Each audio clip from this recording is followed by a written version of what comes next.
In 2002, a Northland company known as Ocean's Blue was devising innovative and affordable technologies to produce Paua on a commercial scale.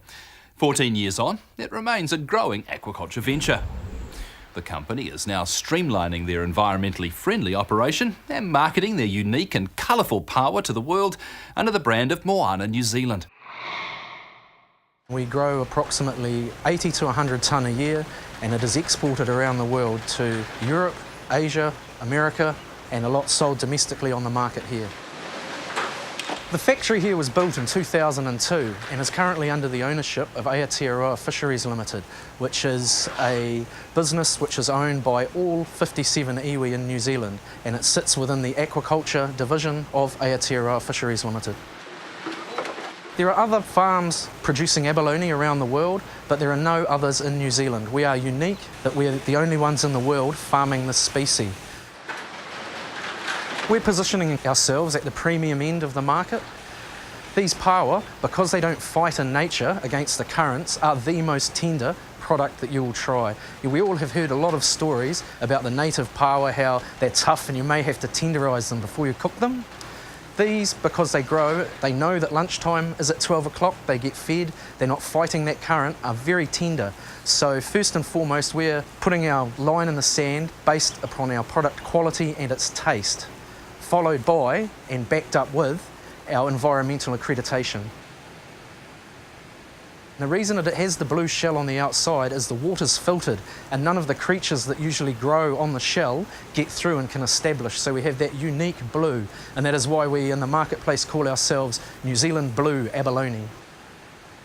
We have to be very careful with our water quality, our husbandry and those sorts of things, but we believe in the market we're producing a product that is environmentally friendly, it is relatively affordable, and it is a good healthy protein. Ryan and his team spend a lot of time meeting those regulatory hoops, but there are markets that we can only get access to, or we can actually sell product in because we have these accreditations. To get a Paua to grow, you need to have the optimum conditions they like to live in, which is where us being a land-based facility has given us a bit of control over those areas. So we've got to try and control the temperature, we've got to try and control the water quality, try and control the food that's coming through, the flow rate that's going past, there's the pH of the water, there's the dissolved oxygen in the water. You've got to get all those factors just right for a Paua to grow, or effectively what they'll do is they'll just put themselves on pause and they'll stay the same size and never grow, which doesn't work for us in the long run. We share a site here with Niue. They were actually really helpful when we first started out in 2002. It was a great idea to start a Paua farm. The next question was, how do we do it? And so we had to do a lot of research and looking into seeing what our guys like, and that's where Niue were able to give us a good step up. And also they had all the filtration and stuff which we were able to piggyback off until we were good to go on our own. The water's coming from the bay, which is about 200 metres that way. So it gets brought in through the large pipes that used to be connected to an old power station that was here. We bring it in our water from 20 metres down. It then gets filtered and UV'd, so any nasties in the water are killed before going out into our Paua. And then on the outgoing, they're also filtered and UV'd again, so the water's going out just as clean as it was coming in. We're in the brood room here, which is where we hold all of our best stock that show the traits that we're looking for. So we've got our fastest growers, our highest meat yields, the best shell colour, and what we can do from them is we can pick which ones to spawn from and get the crosses that we want so that we get the best growing Paua we can on the farm. We've come up with systems that can control the environment that our broodstock grow in. We can have them spawn throughout the year, which gives us a constant supply of production rather than naturally a Paua will spawn one time a year and then there'll be a whole lot coming through. So we've got to work to control the light sources, the feed, feeding them different seaweeds just to get that gonad development as good as possible. And then we take them into a hatchery room where we get them to spawn. With the parents that we have spawning, we're able to pick and choose from each parent and take the best traits from them and cross them with who we think we would get the best growers out of and take it from there.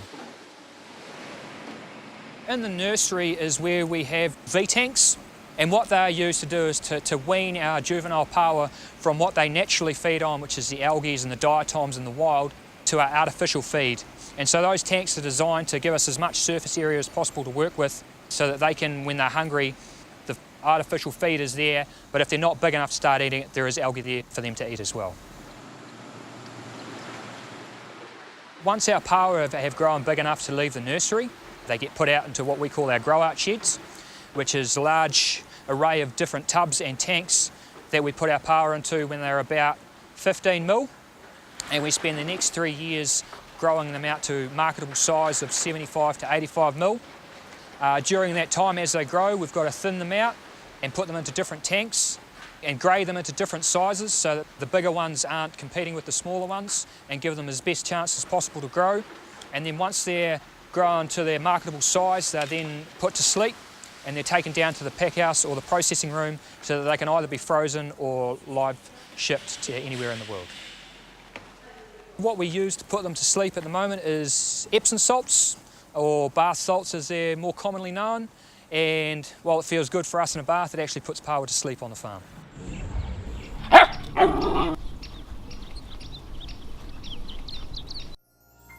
This program was made with funding from New Zealand On Air.